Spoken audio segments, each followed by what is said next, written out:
Welcome to another edition of Around with Randall, your weekly podcast on making your nonprofit more effective for your community. And here is your host, the CEO and founder of Hallett Philanthropy, Randall Hallett. It's Around with Randall again in the latest episode of this podcast. Of course, I'm Randall.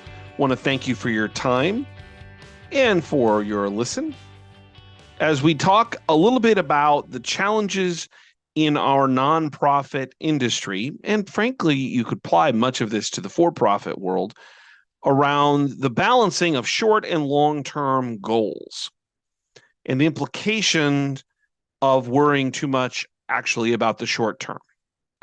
This is all being driven by a lot of different factors, pressures that are occurring right now. And what we find is that when we have these pressures, which we're going to list here in a second, we've probably realized that leadership becomes more about solving those individual challenges or issues in the moment than they do around building long-term strategy. Strategy's long-term, short-term goals are more of the day. The thing is, we need both. And what I'm finding or seeing more often is that we're spending much more time in leadership. Maybe that's you as a part of a leadership team. Maybe you're the CEO of a nonprofit. Maybe you're in the philanthropic area and you're looking at your leadership and you're like, where are we headed? Because it's missing that long-term strategy. So what are those pressures that's causing the challenges of the day? Well, first of all, we're hearing more and more, particularly in the nonprofit space, around needing money. We need it now. I'm very fortunate I have clients across multiple areas or sectors of the nonprofit industry, healthcare, education, social service, all kinds of places that I hear lots of stories and lots of circumstances of where the nonprofit is or what they're dealing with. And what is consistent is that there's a shortage or a decrease in revenue, and that expenses are up, which we'll talk about here more in a second. So there is this pressure that we need resources. If you're a healthcare or education higher ed, you have alternative revenue streams. Philanthropy is a minority of the money you bring in, but yet CEOs, chancellors, presidents, whatever titles, certainly CFOs, are looking into the philanthropy area saying, oh, well, we just need more money. If you're an industry or part of our industry and 100% of your dollars come from philanthropy, maybe you're an association like a zoo or a museum, maybe there's some membership dollars, but they're more driven by philanthropy in terms of what makes their budget work. There is questions about where are we going to find these resources? Number two, in that component is we're seeing rising expenses. We certainly know if you go to the grocery store at all, where I was this morning, you see that inflation is pushing prices up. But the biggest place we're seeing it is actually in the labor market. And so what we do is just becoming more expensive anytime you put a person in place. There was a story here in the last couple of days related to McDonald's that they're seeing such inflationary pressures on their labor force. They are beginning to implement, which you might have seen in kind of ad hoc ways, removing people from the equation to the point that one store has started to automate almost every aspect of getting your food from McDonald's, from the ordering to the manufacturing or the putting the food together to the delivery, drive-through, front desk or front counter. So we're seeing these huge increases, pressures on inflation that are really causing our organizations to figure out how can we be more efficient? How do we not spend as much money? Third is that we're particularly in the nonprofit world, seeing pressure on increasing services. So if you talk to people who are in the housing or food areas, meaning they provide housing or they provide food, like a food pantry, homeless shelter, it's becoming more and more challenging to meet all of the people's needs. I wrote a blog recently about what's going on in England and the concept of the blog was, are we paying attention in the United States to what's going on in the rest of the world? The dramatic increase in basic necessities, housing, and I'll throw in assistance like gas or electricity, food insecurities is growing. We actually saw kind of a preview of this, unfortunately, during the pandemic with free and reduced lunch programs, where somebody quickly realized, or lots of people quickly realized, when you don't have schools, and that's the place where many kids get their best meal, you remove that part of the equation, it becomes more challenging for kids just in terms of basic necessities. So there's all of these complicating factors about we have more needs for service. When we talk about investment, we have a stagnant market, meaning if you use the Dow Jones or the S&P 500 or whatever, those are just markers. The stock market over the last year has been very stagnant. It was down, then it was up, now it's down. It's anywhere fluctuating between 31 and 33,500 for the Dow. Well, what that means is if people have endowments, they're not getting as much money out of it. And that if there's no growth or consistent growth, which there really hasn't been the last 16 months or so, then what you end up with is pressure on not taking as much money out because we're not taking the growth and we're dipping into the corpus, which is eventually going to have a long-term effect on ability to support our organization. The fourth and final piece is the supply chain. That literally one day you can't find something. So in the consumer market, give you two examples. Recently, there were stories in December regarding Tylenol for kids. And my wife and I experienced this where we didn't need hospitalization, but we needed Tylenol. And we began to realize we're a little low. And we couldn't find it. I happened to find it in Costco in Iowa City. And I don't live in Iowa City, only because I was going through there. And my wife said, hey, can you stop and just look around and see if you can find any? That's 4 hours away. I just happened to be there. There was in the car and auto manufacturing industry, shortage on chips, which I think would apply to lots of other places, but we saw it in cars. That they were shipping cars with two pieces or two chips missing, let's say. My brother-in-law had this exact example. He got a truck, but the heated steering wheel and the heated seat or something, they needed to put the chips when they got them. Now, that's a first world problem. But what about things like when we went at the beginning of the pandemic, PPE and the ability to supply safety equipment for our frontline supply chain problems? So when you add, we need dollars now based on the factors of rising expenses, more needs for these services, stagnant markets, and supply chain, that's leading us into something that I think of as we're doing a lot of filling holes. And we're taking moment-to-moment challenges to try to solve them. And in some regards, we have to. I'm not dismissing the need for doing that. But the question becomes, from a leadership perspective, how much time are you spending on that versus strategy? Ernst & Young did a fabulous study in the last year or two on both for-profit and nonprofit about what happens when they call short-termism, when organizations, particularly leaders, spend too much time on short-termism solutions and forget about the long-term strategies. And they were able to track with a great deal of data. I'm not going to go into the report. It's 52 pages, single-spaced at about 8-point type. But the big takeaways were this. Number one, when an organization spends too much time on short-termism, their term, but filling holes, Randall term, is that what happens is leadership's tenure diminishes. That CEO tenure in particular goes down a great deal, but all leadership tenure drops. That there is a reduction in investment in the things that are more long-term, success-driven. Infrastructure, equipment, and most importantly, talent, people. I also would add, this was not in the study, but I think it's important, that we see an increased number of questions as we go along. It's exponential. If we're solving these short-termism issues, these three today, in 3 months, we might have 6. 1 or 2 might be the same. but we're adding to it. And in 9 months, we got 12. And what ends up happening is that the number of things we have to juggle in solving short-term gap-filling holes begins to increase dramatically, and it reduces the effectiveness of leadership and thus the organization. You might be able to realize where I'm going.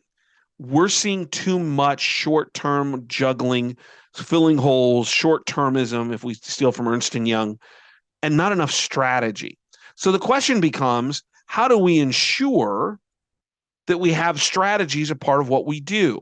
It doesn't mean we can just eliminate the important individual needs our organizations have today.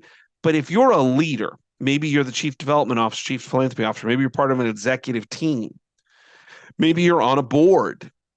If you're not thinking strategy, even when times are challenging, what you're doing is all things we just spent 8, 9 minutes talking about, is you're going to have problems and bad outcomes.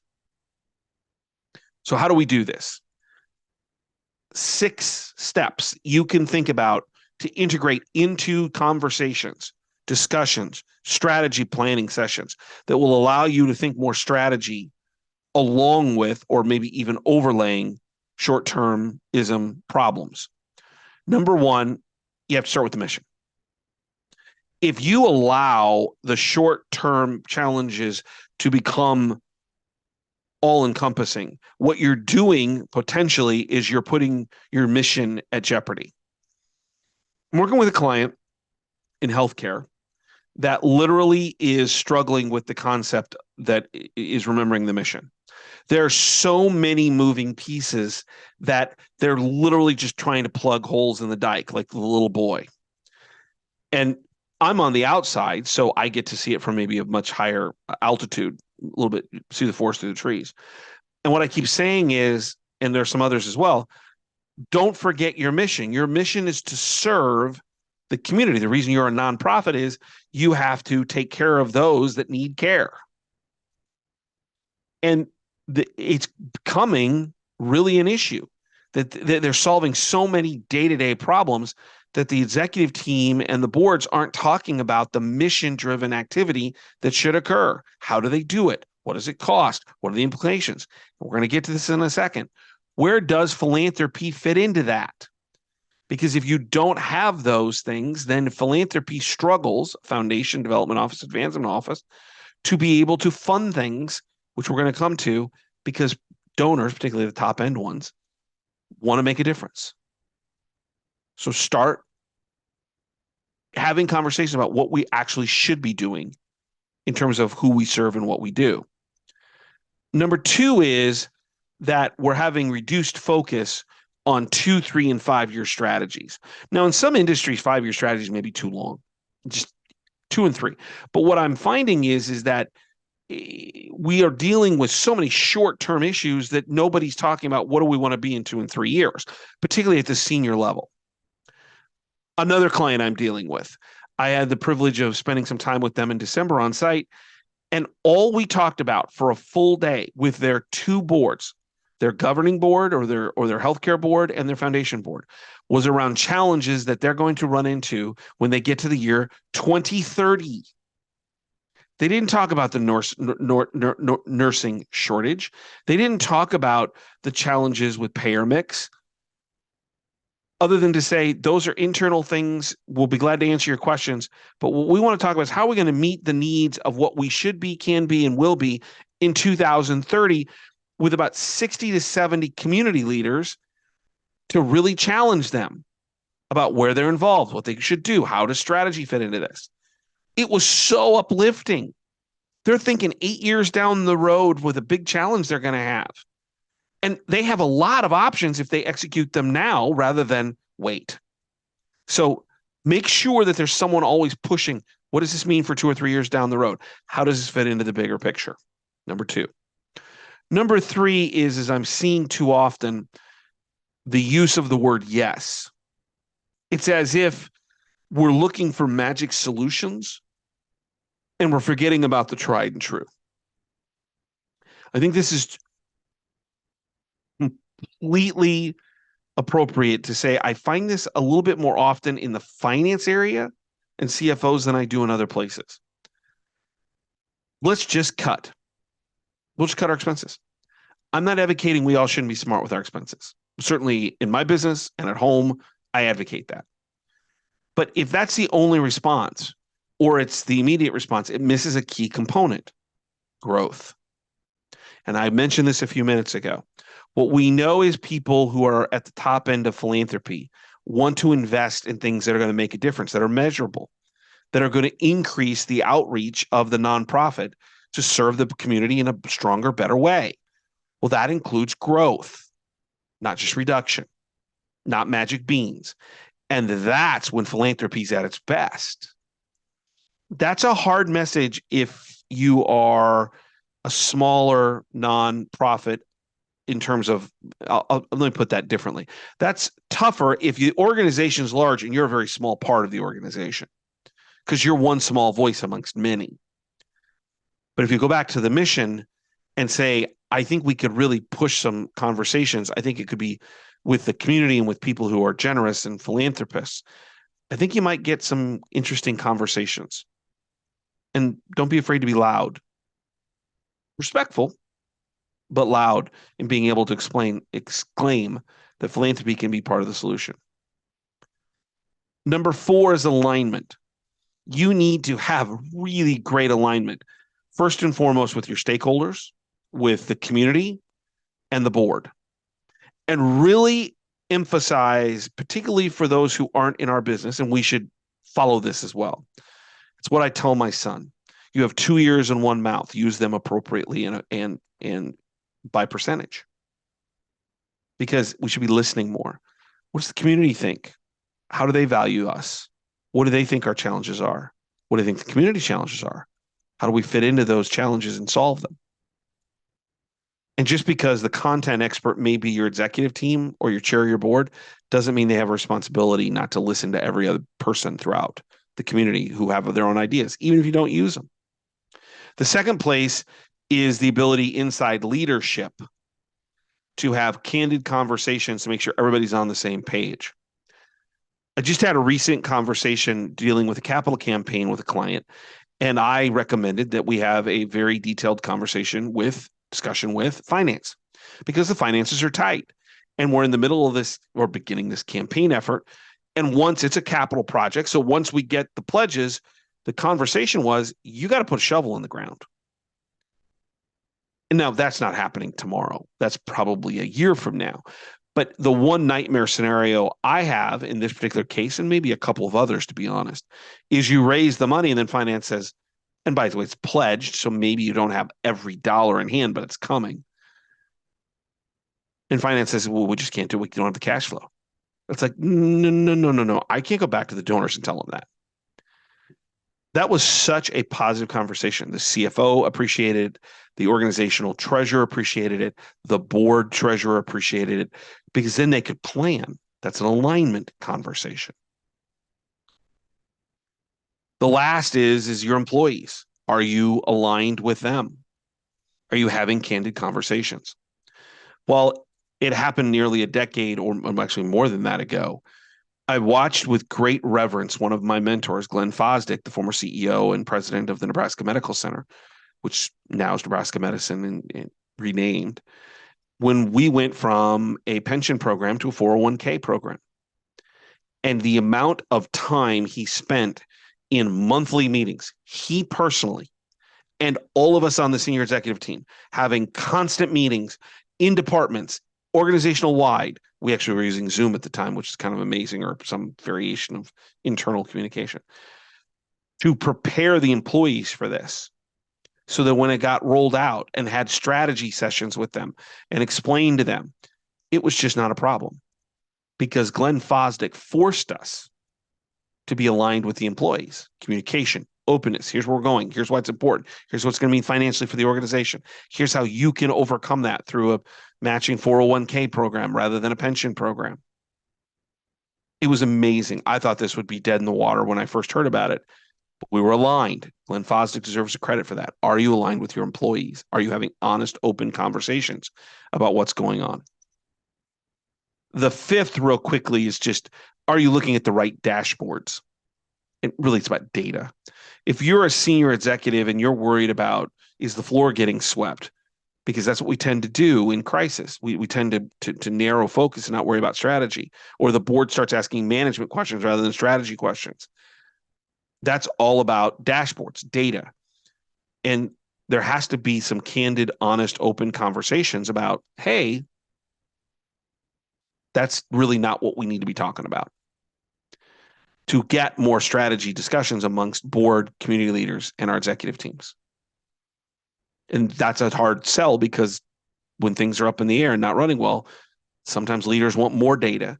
And more data is not bad, but if it's putting a stranglehold on adding strategy to conversations, then if you pull back the data, you're more likely to see a longer view. The last is that we have to invest in talent, and invest is the key word. That early on in my career, I was helping a nonprofit get started and working with the CEO, who was actually a Jesuit priest.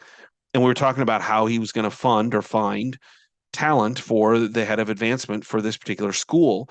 And he had a dollar figure in mind. And I said, you're going to get a terrible employee. You're just not going to get what you need or want. I was told, and one of my all-time favorite phrases is, it's a moral imperative this person make less than I do. And I said, okay, at the end of the day, you get to make that decision, but I think you're not going to like the result. And literally 6 months later, I get a phone call saying, we have a real problem. And I said, that's because you're not paying for talent. It may cost a little more in the short term, but the long-term implications of hiring and having the right people, even though they're $1 or $2 more, is worth it. We have to invest in the people that are going to drive success. And sometimes that's a hard conversation inside budgets, but it's a worthy one if you're looking to improve your organization long term. So keep in mind, mission, focus on 2-3 year plans. What does this mean long term? Not saying yes to everything that's a magic bean or bullet, aligning with your constituencies, creating the right data flow and looking at the right dashboards, and making sure you're investing in great talent. Those are ways that you can push strategy and pull back a little bit from filling holes, or that concept that Ernst or EY now, as they call it, Ernst & Young, talks about short-termism, so that we can continue to make sure nonprofits are filling the holes that we need. Always check out the blogs, 2 or 3 a week, hallettphilanthropy.com. If you'd like to reach me, that's podcast@hallettphilanthropy.com. Finally, challenging times require leaders to step up, step into the breach, and figure a way to make what we do better. Nonprofit work is no different. What we know is that, as I always try to say, some people make things happen. Some people watch things happen. Then there are those who wondered what happened. In challenging times, we need more people to be along the lines of making things happen rather than watching what happened or wondering what happened. And nonprofit work's all about bringing people together to take care of those and the organizations and the causes that we believe in that make our community better. Don't forget that you're a part of that, and hopefully a little bit of strategy will help you continue to be that. I'll look forward to seeing you next time, right back here on Around with Randall. And don't forget, make it a great day.